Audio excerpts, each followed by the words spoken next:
O julgamento do habeas corpus do ex-presidente Luiz Inácio Lula da Silva nesta quarta-feira, 4, pelo Supremo Tribunal Federal, STF, definirá-se quando ele poderá ser preso por causa da condenação por corrupção e lavagem de dinheiro no caso do Triplex em Guarujá, SP. O ex-presidente já teve a condenação confirmada em segunda instância, no caso, pelo Tribunal Regional Federal da 4ª Região, TRF, 4, em Porto Alegre.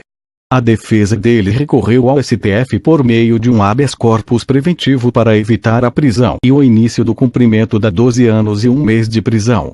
Os advogados argumentam que a Constituição só prevê a execução da pena após esgotados os recursos em todas as instâncias da Justiça. No julgamento, os 11 ministros da Corte definirão se Lula pode começar a cumprir a pena após o fim da tramitação do processo na segunda instância ou se pode recorrer em liberdade por mais tempo. Se a maioria dos ministros aceitar o habeas corpus e evitar a prisão de Lula, há 3 possibilidades. Primeira, permitir que Lula recorra da condenação em liberdade até o chamado trânsito em julgado do processo, ou seja, até o esgotamento de todos os recursos possíveis no judiciário, contando a 3ª instância, no caso, o Superior Tribunal de Justiça, e a 4ª instância, o STF, como pede a defesa. Fecha aspas. Segunda, deixar que ele recorra em liberdade até a decisão final sobre a condenação em 3ª instância, no STJ. Fecha aspas. Terceira, permitir que ele fique livre até uma decisão definitiva do STF, que valha para qualquer cidadão, sobre a possibilidade de se iniciar a pena após condenação em segunda instância. A presidente da Corte, Carmen Lúcia, já disse que não há previsão de que o Supremo analise novamente esse assunto.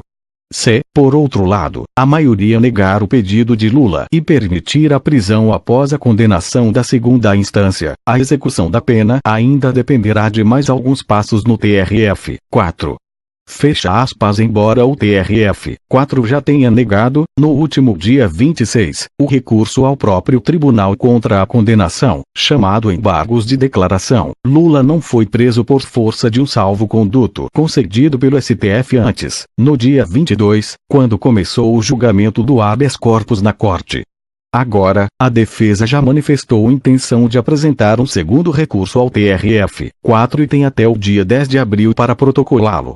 Segundo a assessoria do tribunal, só após a rejeição dessa nova apelação pela 8ª turma do TRF 4, mesmo colegiado que julgou o processo, será considerada esgotada a jurisdição de segunda instância. Se isso acontecer e se o STF permitir a execução da pena, o TRF 4 enviará um ofício ao juiz federal Sérgio Moro, que condenou Lula na primeira instância da Justiça Federal, comunicando a decisão. Nesse caso, caberá a ele mandar a Polícia Federal prender o ex-presidente. O julgamento